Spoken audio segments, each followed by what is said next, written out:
Hi guys, Venkatapuram cinema ఈరోజు 12th release అయింది. So premier shows పడినాయి. చాలా మంచి రిపోర్ట్ వచ్చింది, చాలా పాజిటివ్ ఉంది బయట అంతా. So hope you guys watch Venkatapuram in the theatres and all the best to Rahul and the entire team, director అందరికి. సో చాలా రాహుల్ కొత్త సినిమా చేశాడు. So I wish him all the best. So do watch Venkatapuram. All the best. అతని పేరు Anand sir.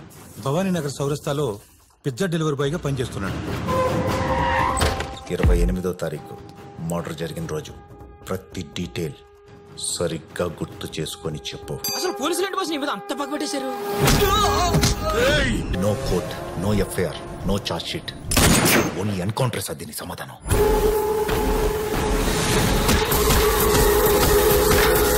Murder చేసేవా?